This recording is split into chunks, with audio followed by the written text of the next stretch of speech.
Welcome to the Hot Rod Hangout Podcast. Whoop whoop. I'm Matt. And I'm Ashley. And tonight we got a special guest, Sean Rose with Rose Metalworks. How's it going, man? Not too bad, not too bad. So, what got you into this crazy obsession? So, originally, I bought a bead roller to work on my 1975 Chevy Love. Okay. For the longest time, a lot of people knew me by that truck, and I had someone start to work on it, the frame, the cab floor, bed floor, all that stuff. And eventually, I wanted to give it a go myself. Didn't really want to pay someone to do the work that I was interested in doing. And, of course, the love is only so far, and I picked up on the artwork and teaching, but it's a passion of mine. It's something I fell in love with, something I really enjoy, making stuff from scratch and teaching people this craft. Yeah, that's awesome. I can definitely understand the whole someone started and then you kind of want to take the reins back. That's kind of my Model A situation right now. And like we were talking before the podcast, I just got a bead roller because I plan to do not the artistic side of bead rolling, but the panels and stuff like that, just to make the interior not look like flat sheet metal. Right. I mean, I enjoy both worlds, doing structural work for a vehicle and doing the artwork. But even just running a bead, whether, it's a real tight one or obnoxious one, it helps strengthen your structure and your vehicle. Oh, and being able to imply that and teach that's real important. Definitely. So do you still have the love or? Yes. So in this last year, I have decided to pursue my metalwork full time. Mm-hmm. And I've let that kind of, be put on pause. One, for content reasons. If I do work on it, I like to record it and put it on my social media. For other reasons, I just wanted to kind of prepare myself personally and financially for this decision. Okay. I was working at Pepsi for about 15 years. And this last 4.5 years, I've been doing Rose Metalworks on the side. It's a lot to do a regular job and have my son Ethan. First 2 years I was doing Rose Metalworks, I would roll a panel after work every night. And he would sit there, have my bead roller inside the house. And he would sit there and I would roll a panel, commission work. Sometimes I would just make stuff to make it. Majority of the stuff that I make, I do more of creative and people buy it. Mm-hmm. Did you happen to see the panel I just posted? The last Eastbound Get Down. Yes, I seen that. Yes, sir. So how I got my name out there, I did a lot of the mini truck shows. Mm-hmm. To get my name out there, what I would do is I would usually bead roll their show logo.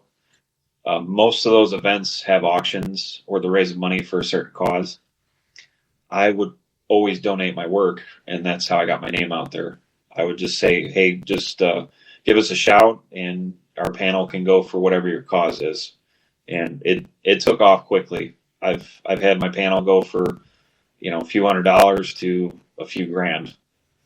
It's a surreal feeling to see something you made, make that kind of impact. Yeah, definitely. That's are you coming down to the Eastbound Get Down show? Yes, I should be leaving. I think setup's Friday. I should be leaving Thursday at some point. Awesome. It's going to be a decent drive, but I'm off this month. So originally that was we just got done with our first show, the Hangout, and that was originally when we wanted to do it, was the weekend before Get Down, to try to catch some of the people that were coming down early. But unfortunately, we had to move it up because somebody already had the venue that we wanted booked for the weekend before. But that was that's a struggle. A lot of lessons were learned in putting on a show. I've told a lot of people, I just assume like everybody wanted you to have a car show, and you just call them up and say, hey, I want to have a car show, and they'll be like, cool, it's going to be this much money, and let's do it. And it was not.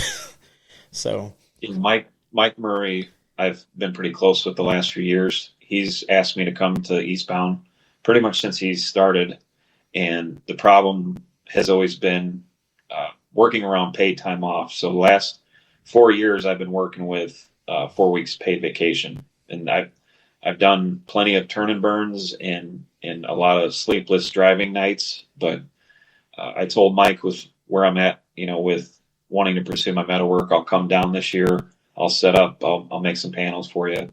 I have a couple awards to do still, but the panel you just saw me post, that's going to go towards his cause. That's awesome. Mike's a real good guy and real supportive. So there's a lot of, I've noticed in bead rolling specifically, there's a lot of different types. So like the bead, tipping dies, offsets, and all of that.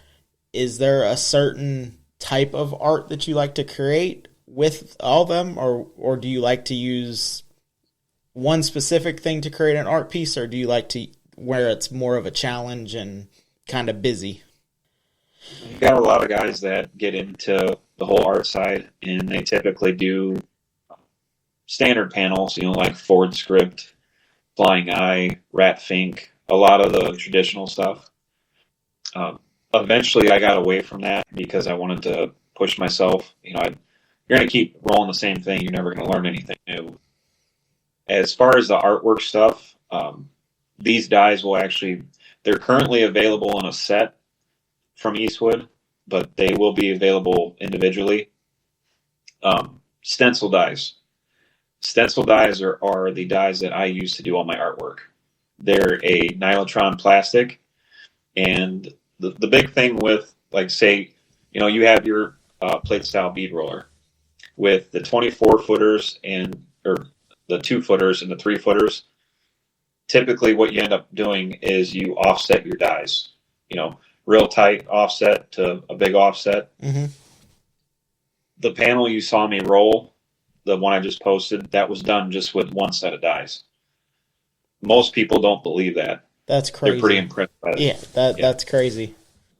There's a lot of CNC drag bit work in that last panel.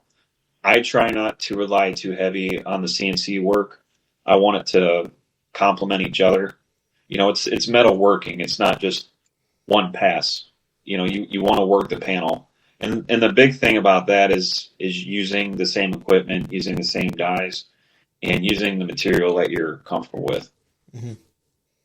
And that's what I try to imply with the classes that I do. Yeah, that was one thing that I learned because I had a screw up panel that I kind of just tested stuff, and then I had a panel that I actually tried to make something that looked decent. And with the hand crank that's currently on it, I was like, oh, we'll just go light, and then we'll do like a bunch of rows, and it'll eventually get deep enough that it'll look like something. Well, then frustration caused me to just tighten it down. And I was like, oh, wait a second. The die actually stays on track. If you have it tight enough, it'll actually make that bend. So it kind of accidentally figured out, like, oh, wait, yes, it's okay to go half deep. It does, because the first one I just tried to, like, for lack of a better way, to like scratch it. They'll hog it in immediately, and they'll learn from it. And that's the thing is, a lot of people, they'll come up to my booth and they'll kind of hesitate to look around, look at the bead roller, look at what I'm doing. And I've always kind of, if you get, in my bubble at my booth, I'm going to ask you if you want to roll. And a lot of people want to say, they'll just go, man, I don't want to waste your material. I don't want to waste your time. If you learn anything, whether you screw up the panel or not, you're not wasting anything. You're learning from your mistakes. You're learning what you're comfortable with. You're learning what you want to use. And, You don't have to have the most expensive bead roller to do good work. All you got to do is just have some patience and have a little faith in yourself. Well, that was, like I said, the first panel, like, because the 19-inch that I got came with, like a tip and die and then 3 different bead dies. And The traditional bead dies, yeah. yeah. And so it was kind of like, okay, well, I'm going to try this on, like, the scrap panel. And I was like, okay, I like that. And then try another one, and then on the panel, I did like a quilt pattern, and I just picked which one I thought looked best on the screw up panel and went from there. And again, it's not perfect. I went long on a couple lines and, learned stuff like that. But at the end of it, I was like, hey, that's not half bad. I mean, that's actually, all right, I might actually be able to do this. I still have my original panels, like the first ones I've rolled. You got to keep yourself humbled. A lot of people ask me, especially in that first year and a half doing Rose Metalworks, because I took to it really quick. It was kind of my zen out, passion. And people would ask me how'd you get good at this? And I would always say, scrape pile of aluminum this tall. And people joke about it, but it's just taking the time to, get yourself in those situations. Originally, before I would start doing the CNC work on my panels, I would use a mini projector to trace out my artwork. The cool part about that is how you're sizing your panel. Like if you do like a character, you want to make sure that the face has volume. You want to make sure that the muscles and everything have detail to them. If you draw something too big, you're not going to move enough metal. If you draw something too small, you're not going to be able to bead roll it. It's kind of like tattooing. Sizing and proportions a pretty big deal. But I think it's a voodoo to people that aren't familiar with it. But once they roll a couple panels, most people get addicted to it. I could see that because, a good, for instance, is a Model A Mafia guy. I'm building a Model A. And I was talking to him, and we met him in Daytona at Turkey Rod Run. And 3 weeks before Turkey Rod Run, he posted a couple bead rolled panels. And then he showed up at Turkey Rod Run, and his whole interior is now done. And dimple dyed and offset and then copper backing, and I'm like, man, that you went a little overboard. And he was like, yeah, I was just gonna do door panels, and then I did the door panels, and then it was like, oh well, now that looks crappy, so now I'm gonna do this, and then just building on it. And I was like, again, when I got the bead roller, I'm like, I'm gonna do door panels. And then you happen to know Jake Muir? That name sounds familiar. Muir Metalworks. That name sounds familiar for some reason. I've probably seen some of his stuff. I'll have to send you his page. I'm pretty sure you know who he is. Yeah, he's a very talented bead roller too. Oh, him and what you're in with Eastwood too, right? Is it Jamie? That was the first. Jamie. Yeah, he was the first one that I seen, and I was like, there's no way he did that with a bead roller. And then I watched a video of him doing a panel, and I was like, oh, that's absolutely nuts. The trucks. Yeah. Currently, Jamie's got a new line of tools with Eastwood. Mm-hmm. So far, it has been the new table. The new table is it's pretty cool. The top part is not steel. It's more of a PVC. It's kind of like cutting board material. Oh, okay. So your panel will slide around smooth. Yep. And then it has sizing increments around the perimeter. The other thing that is currently out, and this is what I was talking about with the kit instead of individually, he has a new Jamie Jordan series bead rolling die set. Yes. It comes with stencil dies, doorknob, set, which is kind of like if you want to do wheel tubs, do your radius on the edge, adjustable collars, and the skateboard wheel. And I think there's a couple other dies. It's a really nice set, and it's actually priced really well. Jamie's going to have a class at Eastwood, not this next week, but the week after. And there's a possibility that I could be there too. They've actually they've wanted me to work at some of the other stores. Their Illinois store is about 25 minutes from me. Oh, okay. So it's Alsip, Illinois. And then recently, in this past year, Eastwood gave me a promo code. If you go on eastwood.com, you can use Rose10, and it will cover any item that's on the website. Awesome. Yeah, I just seen that right before you hopped on. I was like, oh man, I could have saved 10% yesterday because I just ordered the motor yesterday.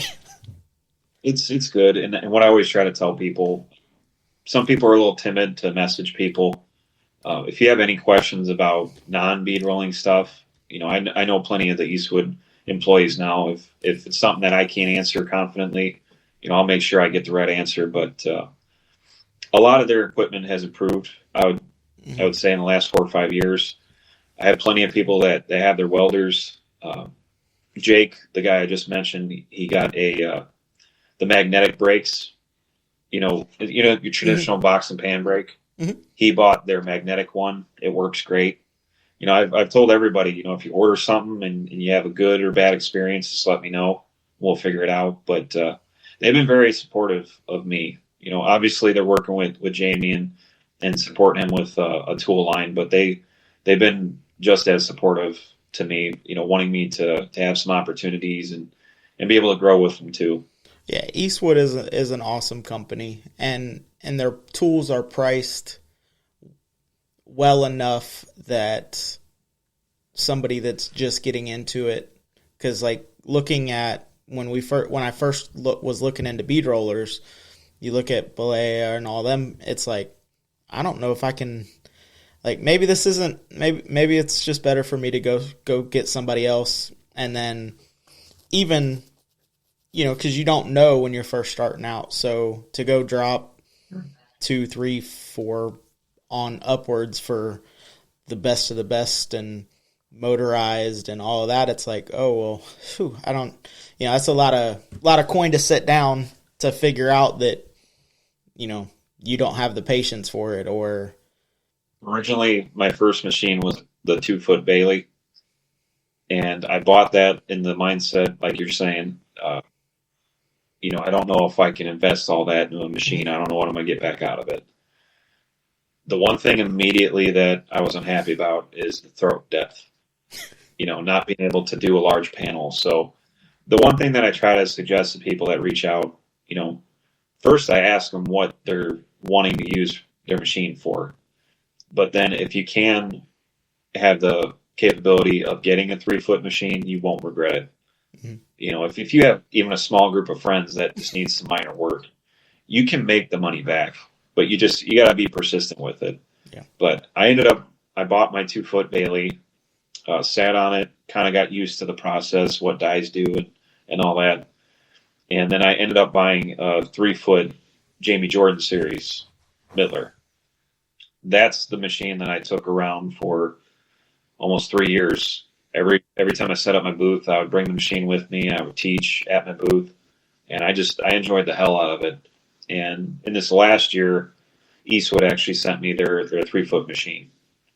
They said, we would like to work with you. We see what you're doing, going around the country teaching people, and they gave me the opportunity to do that with their machine. So I've taken that, and because I already bought like an entire garage worth of equipment. I already had a stomp shear, slip roll, all that stuff. And they were asking me, what do you need? What do you want to work with us? And I told them, give me the mini version of everything. Give me stuff that someone that comes by my booth that works with me or talks with me, let them see the quality of your tools. Mm-hmm. Let them be able to touch something. So, I have the mini English wheel, the mini slip roll. I have their forming die set. I just want people to be able to feel confident in when they invest in themselves. And, some people are very timid about taking a class with Jamie or myself or anybody else, but anybody that's teaching is passionate about what they're doing, and they care that, you walk away with a good experience and some type of knowledge. And that's one thing that I've realized, not just with what y'all are doing, but most metal shaping or most metalworking people, they don't, because when I got started, I was like, there's all these hidden secrets, and you can watch YouTube videos and the guy may go through it, but if you reach out to these people, 90% of them will walk you through step by step, because YouTube and stuff like that is fine, but something's going to get left on the cutting room floor. They're going to skip a step that, it's a common sense, but while you're trying to do it, you can't put it together. And, well, why didn't my panel turn out like that one? Well, one, that's the 85th panel they did that day, and they did the exact same procedures the whole time they did it, and a lot of it is feel, especially in bead rolling, People hate that when we say that at the booth. It's by feel, but yeah. if your tension knob is giving you any type of pushback, you're doing too much. That's what I always tell people. If you're fighting to put another turn in there, you're doing too much. But no, you're right. There's no gatekeepers, especially in the bead rolling community. If there's anybody watching that wants to join any pages or anything, look up I Love Bead Rolling on Facebook. That's where you're going to find a lot of the passion-driven people, not profit-driven people. Mm-hmm. A lot of people, you see people doing wheel tubs and filler panels, and they're making a living off that. But on that page, you're going to see a lot of the creative stuff. And that's a lot of it is, like there's, which I say this about all the cars too, but there's different reasons that everybody gets into it. Whether it was a connection to past, whether it's for us, it's enjoyment, it's the pulling up somewhere and hearing people's stories of, oh, I took my wife, like Ashley has a 54 Chevy, and I took my wife to get ice cream for our first date in a 54, and it's like, oh, cool, like, and the questions, and everywhere you go, it turns into a car show, because kids have never seen one that old, so they don't understand like why it's rusty, and you're like, oh, well, this is older than your parents, bud. Like, We so the thing is, and this was not this PRI, but the last PRI. Jamie and I were working the Eastwood booth for the first time, and the girls were asking us, why do you like doing this? What makes you enjoy, being part of this? And the cool part about a bead roller is it's not loud, so you get to facilitate a lot of relationships, a lot of conversations when you're rolling with somebody. And I always felt that whether you're in the metalworking, painting, welding, whatever, you can motivate somebody with that machine very quickly. Very true. And that was when I bought mine. When I got my bead roller, I was like, definitely, first hour of having it, I'm like, the motor would be cool. Yeah.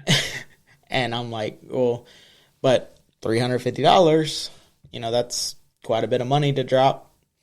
And right. So I started, and of course YouTube Mechanics says that, oh, you can do this and you can do that. And I talked to Zach Parks with Wired Customs, and he's like, I'm going to give you the best piece of advice I can tell you. He says, $350 is not expensive. Go get it.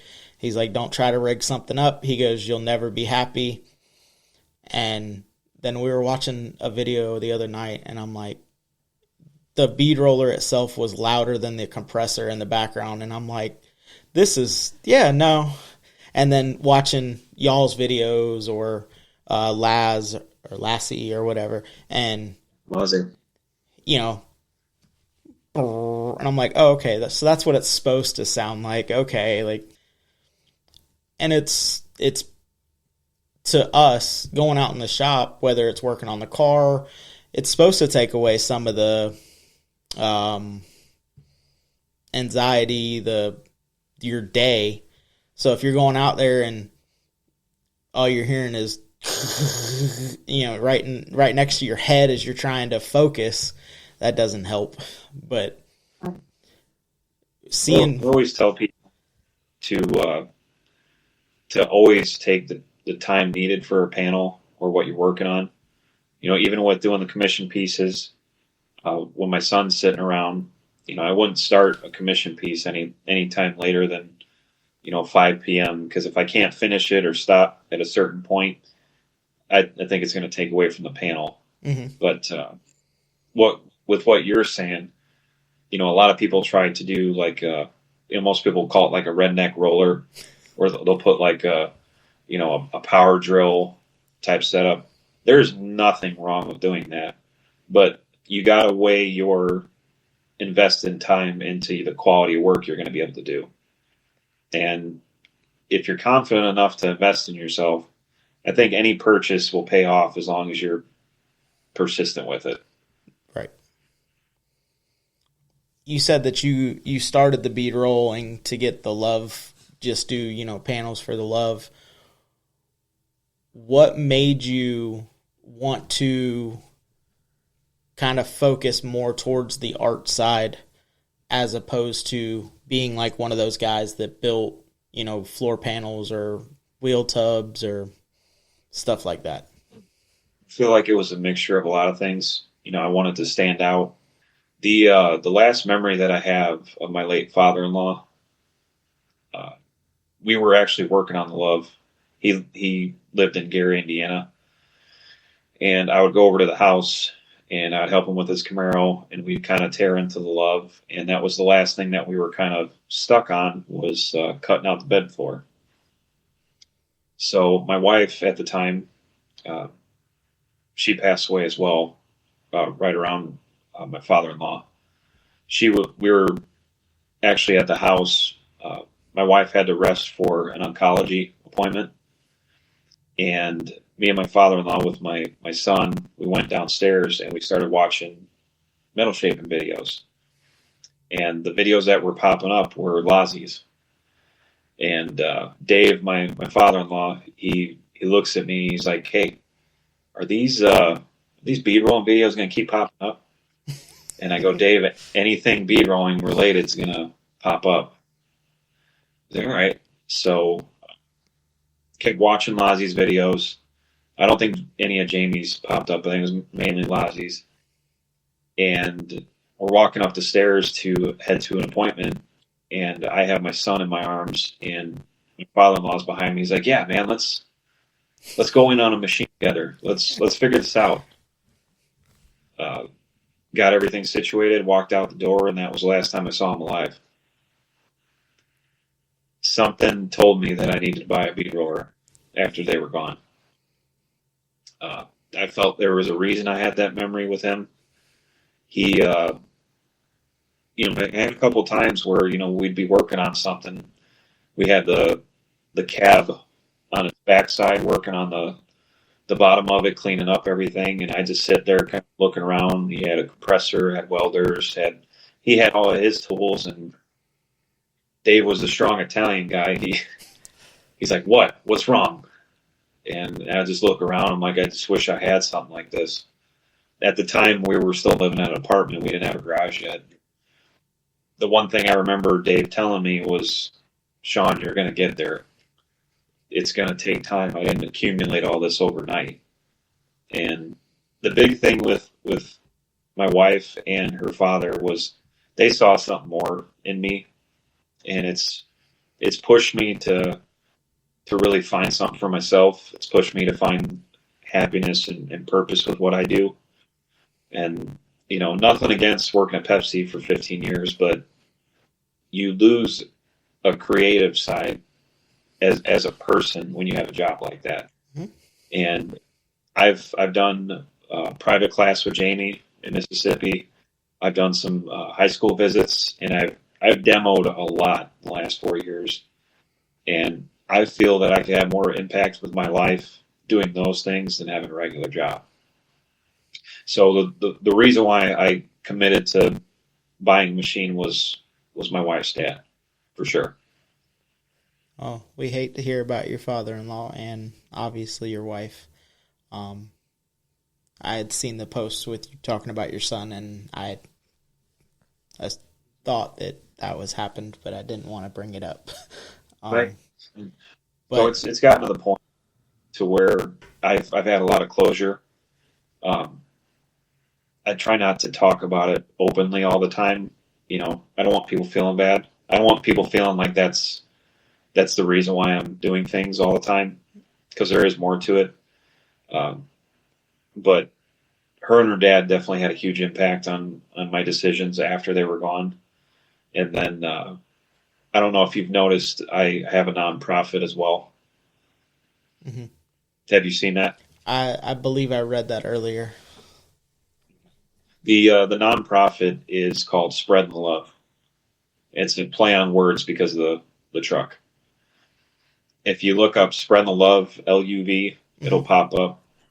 We haven't posted much on it. It's been just primarily donations, but we have had 8 recipients, and currently it's uh, surrounded by breast cancer awareness. That's what my wife had. I've talked with the other person that I use the nonprofit with. I would like to make it a general aid at some point. Eastwood has been very interested in being a part of that too. We we kind of threw the idea out there about having a pink bead roller and being able to raise money with it, take it across the country, teach with it. I would love to have that opportunity. Um, just got to be patient with all that stuff. Hmm. But um, mini truck and Nats, we've raised a crap ton of money just at that show alone. The highest amount we did last year was like 42 grand in an hour.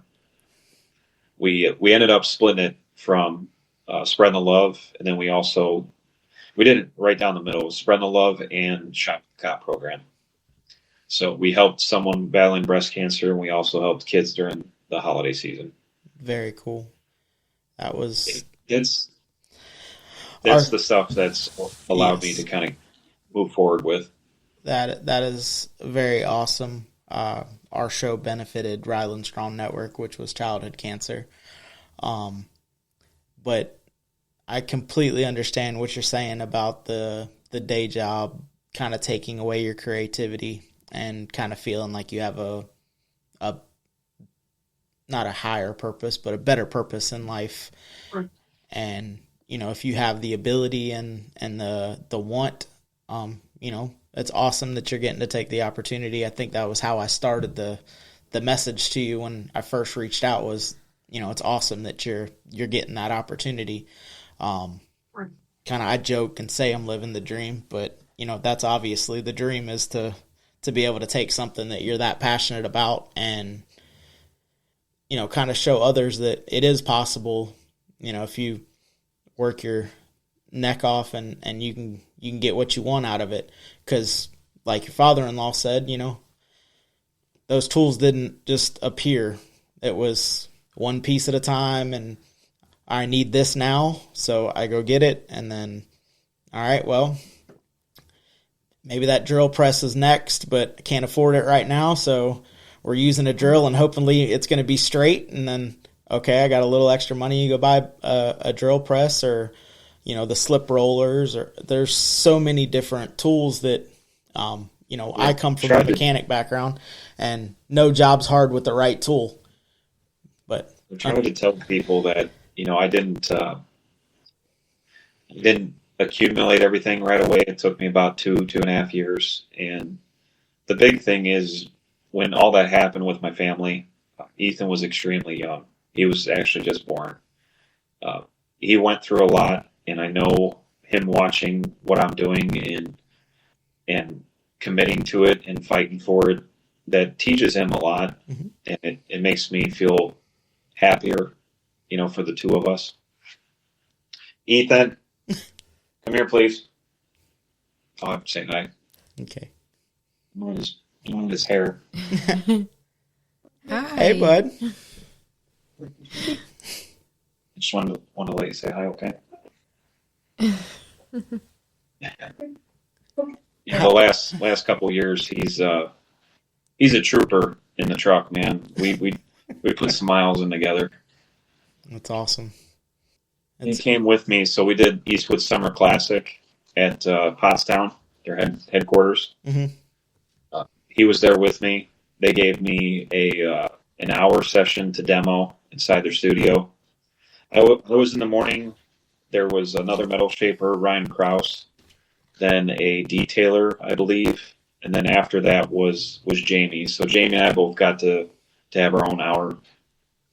Awesome. And then if you look up YouTube videos, they're doing segments. They did like it was like an 18-minute video on a bomber seat with Jamie. And then recently what they're doing is that new die set that I mentioned, they're covering each die in a separate video. Sweet. So is obviously your son's old enough now. Is he the next generation of Rose Metalworks?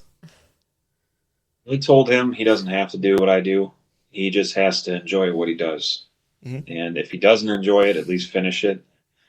He was actually the first person to row on the Mittler. I let him do the first panel. Awesome. And we had a really nice picture when we first put it together. But if we go to a mini truck show, everybody knows who he is. It's cute. He's a little rock star. Yeah. But no, I've met a lot of great people. Jason Bell, who runs Mini Nats, mm-hmm. he's like a brother to me. He's supported me in ways I can't even thank him enough for. Greg Miller, he asked me to come out to Scraping the Coast a few years ago, and he put the Love on the Show shirt, and he put me on the map. He gave me an opportunity to meet people and do a lot of things. And then the other promoter I wanted to mention was Craig Raleigh. Craig's been so supportive. He has Battle in Bama. Mm-hmm. Have you ever heard of that? Yes. So that show moved to Talladega. Talladega, yeah. And Craig gave us a spot inside the garages and said, "Do your thing." I would like to do like a live session class and have multiple machines inside the garages. I'm not sure how much involved Eastwood's going to be yet. We've been talking about it for Mini Nats and Battle in Bama, but it's all snowballing together, and I'm excited for sure. 10-4. So you've mentioned a couple shows. What is a show or event that you try to make every year? Both Mini Nats and Battle in Bama. Those are the two for sure. Mini Nats, it's very sentimental to me because of the auction. Mm-hmm. And then Battle in Bama it's a great variety, and Craig's been so supportive. Is there a show that you've never been to that you would like to? I've never been to LST. That's been a bucket list, but it's kind of sucks now because certain shows I haven't been to, I want to take the love to. Well, hopefully, with the newfound aspiration or whatever you want to call it, hopefully the love can start getting some more love, no pun intended, and making some content. We completely understand that. I just took my Model A back, and we're starting fresh on it for 2025. Long story, but roundabout story is I should have just done it myself and probably would have been a little further ahead. And, also with this, we have a YouTube channel, and I don't really post anything because my car was gone for a long time. So now it's back. So putting the chassis together and stuff like that, we'll be able to get some content out of it. And, because I would like to eventually make it to where the YouTube and the podcast kind of is what we do. But and it's kind of made me, kind of put things in a timeline. I'm not going to do all that work, not record it. And, especially if on the Eastwood stuff, like sound editor, stuff like that, like just being able to put that in and have someone have some questions answered with the video I've done. Yep. It's a big help. Oh, and that was in the beginning of our YouTube. I would take a GoPro out or my phone out and I would set it up and I would do an intro and it would be a kick-ass intro. And then I would go to working and I would completely space that, I have to move that camera or it's going to stare at the back of my head, or I'm talking what I'm doing, but you can't see what I'm doing. And Ashley has recently decided that she doesn't want to be a face personality, so she's going to be behind the camera, so maybe she can follow me around a little bit better. Yeah, I've had to, when I do the tutorial videos, I've had to realize that I can't actually do it in that process, because when you move the tripod, you're not back at that same angle. So it's pretty comical. But no, I was getting a good laugh when you were trying to do the intro, because, dude, I've tried to do an intro for a video and like trying to say Southeast Mini Trucking Nationals and then start talking about other things on top of it. It's a lot. I have realized that I can't do an intro without holding the GoPro. So it's something you just got to get comfortable with. If I set a GoPro on the tripod or my phone and I'm staring at it and I'm trying to have a conversation with myself, it never works. But we got the handheld for the GoPro, and if I just walk around and I'm like bebopping along, the intro goes so smooth. Like, I don't know, because Ashley will laugh. I'll get her laughing because she'll be in the living room and I'll be doing an outro or something, and I edited everything on the computer, so I'm in here and I'm like, I'll just do an outro here using what we're using right now, and she'll hear like, it's not that hard. Why can I not do it? It's like, typically, like when I held off on doing more videos with the Eastwood roller because Jamie was coming out with the table and the die set, because I could only cover so much without that stuff. And when I would do the intro and outro stuff, I would do it to where nobody else was home, because otherwise they're just going to hear me repeat myself 100 times. But it's a struggle, man. You got to find your rhythm, and the one thing that I suggest people wanting to do a channel or push content, a certain type of content, don't just do stuff for views. Like, stay genuine, stay yourself, because people will see right through that easily. And that's why I think everybody's very eager to take a class with me. They're very eager to reach out to me, and I take a lot of pride in that. Definitely. And like you said, that there's a lot of people that are just doing stuff for clicks or views, or and then you can tell the people that are doing it for the right reasons. You can't sit here and clip out a video that's 5 seconds, 10 seconds long of me doing one line on the roller, and that's just not going to fly with me. Yeah. I take a lot of pride in what I work on, and if I'm looking at a video going, yeah, I did a good job, I can imagine the reaction to, like, even the recent one.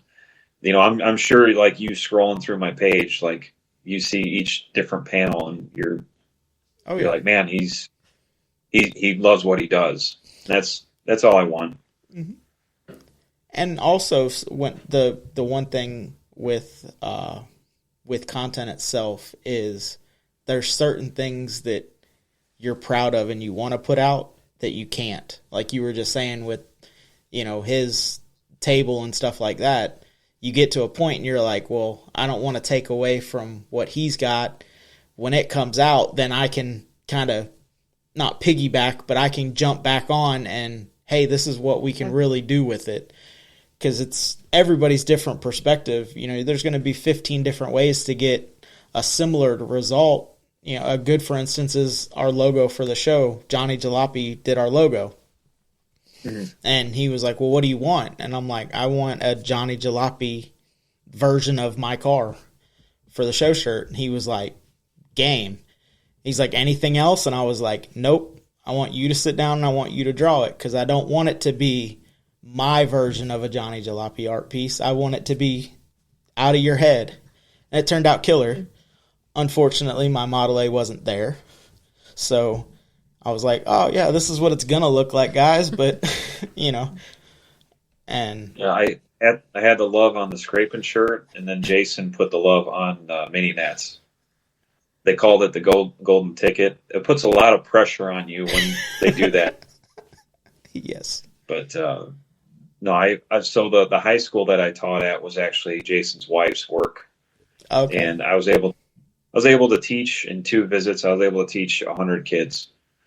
That's and awesome. The cool part was the second visit I brought the projector. And Bruce, I call him Suds. He's a welding teacher there. He's been a real close friend of mine.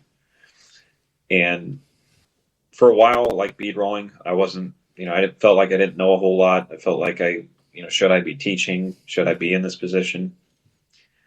The second time I went to visit that high school, they actually had placement testing.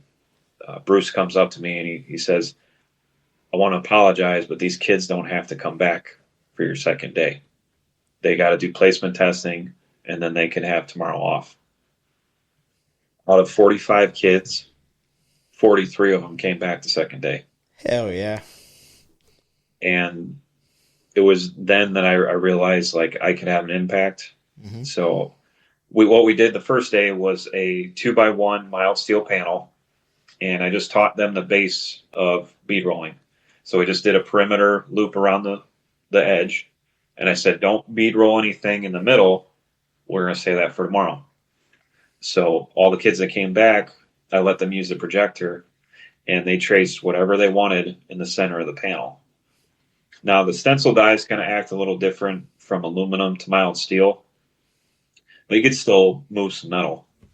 So one kid did like the old Ford script, and and he was like the big quiet kid that persuaded everybody to do everything. Once he did that, it kind of got everybody like light bulb. Let's do this. So I got a lot of hey, Mr. Rose, Mr. Sean, can I use that? Can I trace that?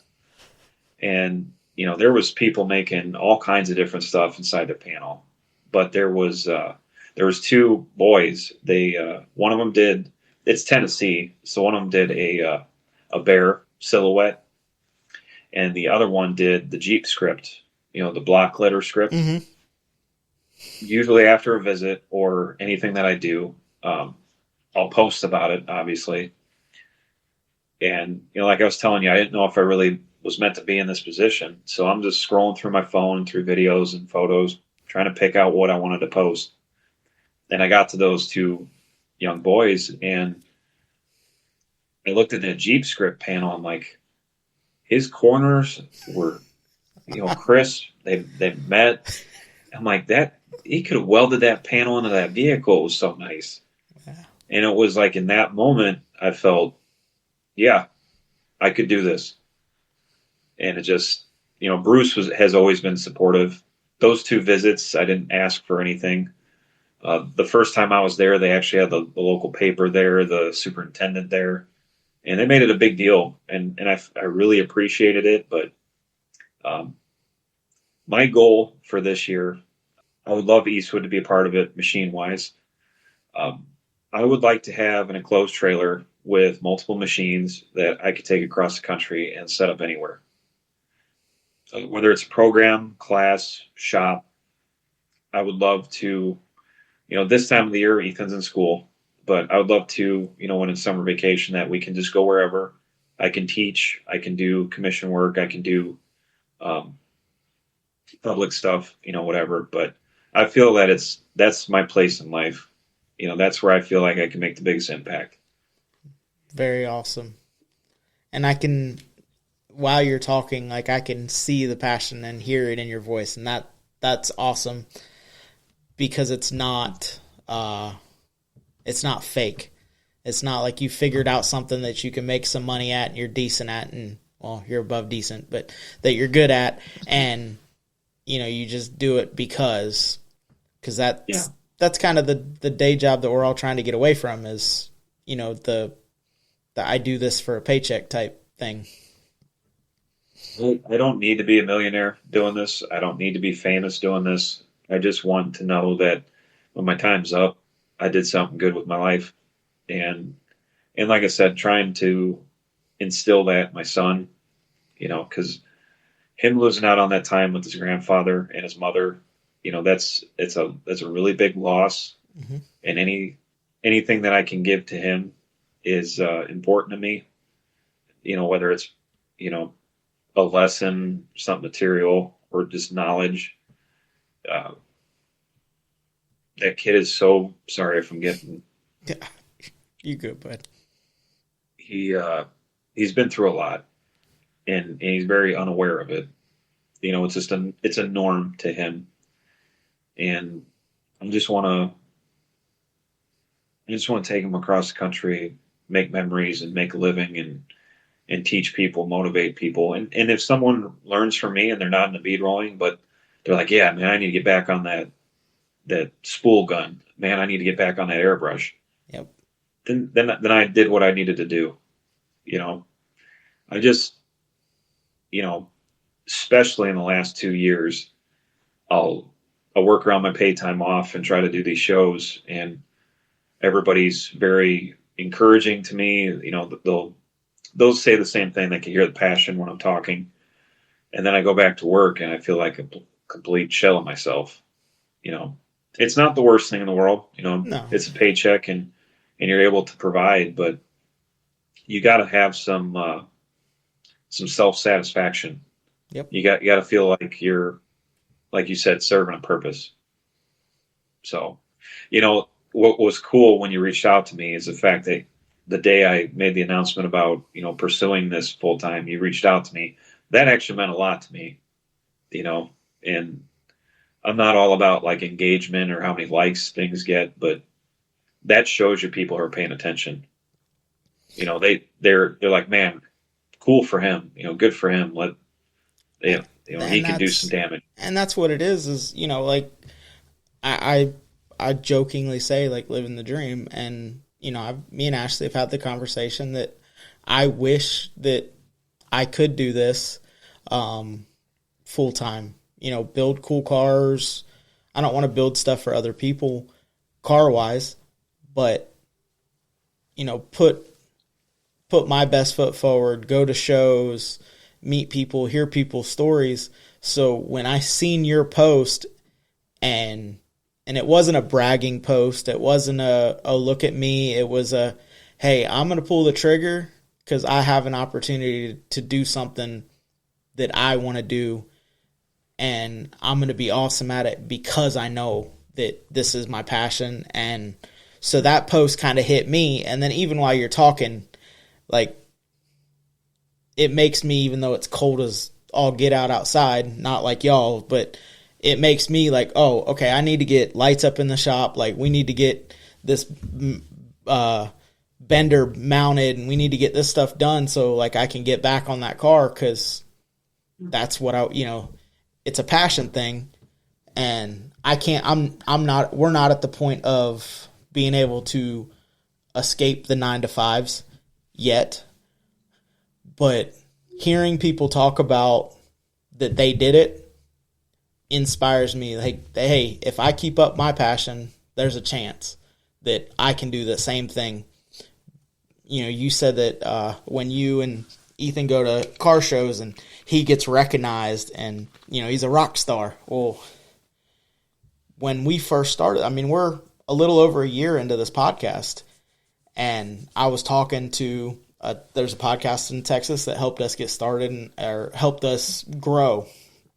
And I told Ashley, like, if we got 100 people that know who we are, and, we get like 100 people that aren't our family to listen to the podcast, like, I'll be good. We're at 1,200 something on Facebook and, stuff like that. And it's like, we go places and people are like, hey, and I'm like, what?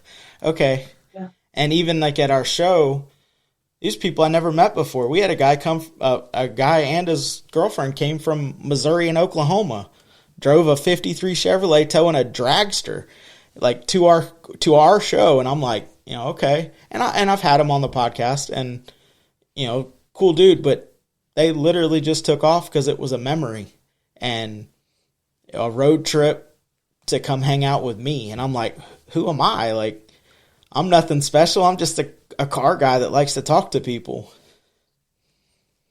We've had some comments made, and one of them was at the Talladega show, to where I did a little contest, and I carved out a 454 SS panel. I didn't bead roll it; just carved out, and it was the cursive SS, not the block. And I did a contest. I said, if you come up to Rose Metal Works and you said shake and bake, and you bought a T-shirt, you get the panel for free. And it was a good group of guys. I know them really well. And they were talking to me like, dude, you're so talented, this and that. I'm just like, man, I'm just a warehouse worker. And the one dude's like, no, dude, you're Sean Rose. And people know who you are, dude. Yeah. And I'm just like, I'm just not, Jamie's talked to me about these things before. We just nod our heads, but then they walk away and you're like, what I'm doing is getting to people in a good way. Yep. So it's exciting, man. Like like what you guys are doing with the podcast is just having a platform to, share stories, express, your interest, or, even share your work, and that's, so there's one person I want to mention for sure. He's been very crucial in my growth. I met him through Mittler Brothers. His name's Jeff Ham. If you see through my posts, there's Fueled Photo and Film. Okay. Did you happen to see the long video of me making my announcement? No. Where I was sitting, doing like kind of like an interview style. I think it's actually pinned on my page. I'll go back and watch it. I just seen the type up. Okay. Jeff had made that video for me, and he's actually been a part of probably the last 2 years worth of shows. He used to be at Mittler Brothers. He was the website, social media, content guy, everything.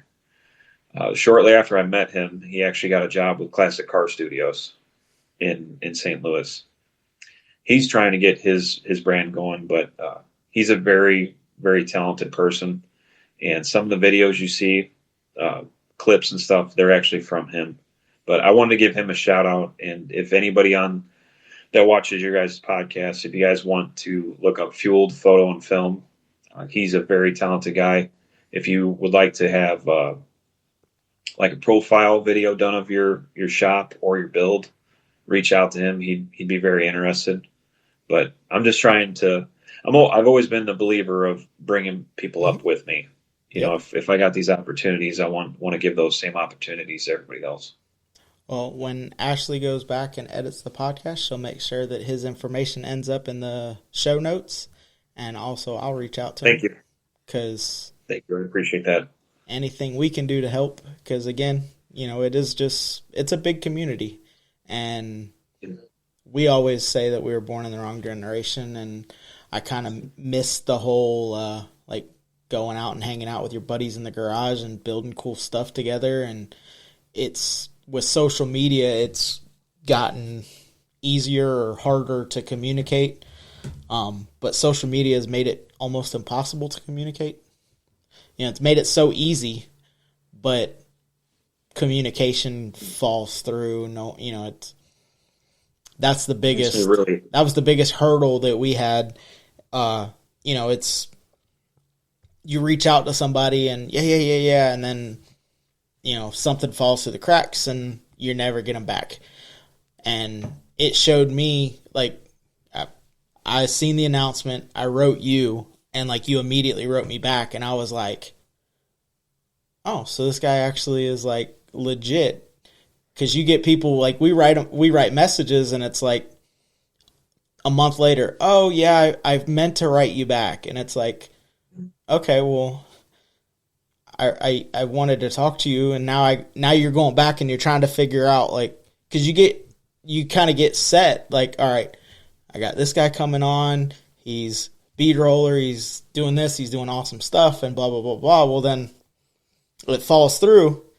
And now you got to kind of go catch back up on, like, what'd you miss for the last month, you know, because you had that one project and you were, like, excited to talk about the eastbound get down sign per se.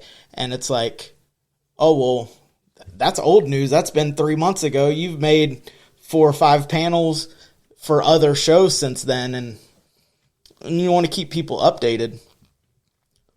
No, I mean, even from your reaction to like what I put in my post, I appreciate that a lot, man, because you're hitting it, you know, right on the head.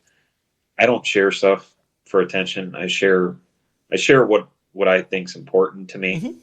and I feel like a lot of the stuff I'm doing relates to a lot of people.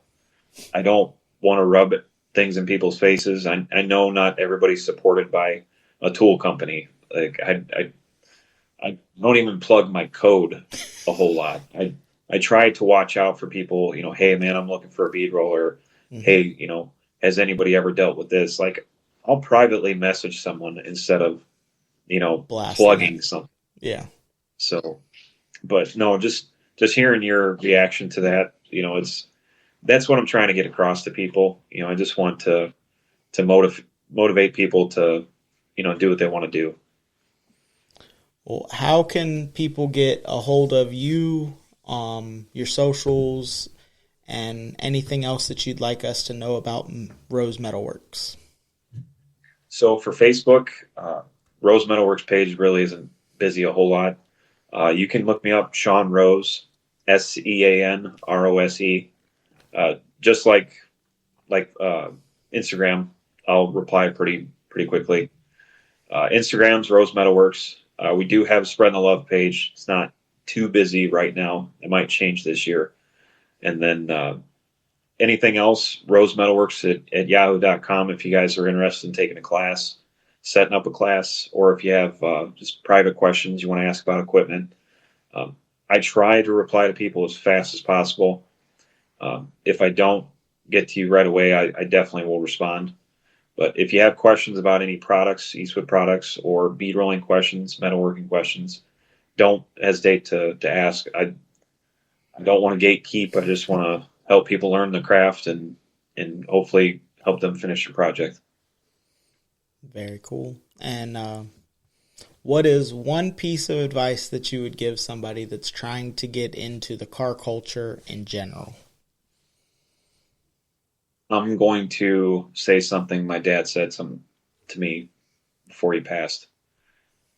He used to come over here, and he couldn't get out of the car, so I'd get in the car with Ethan and just sit with him.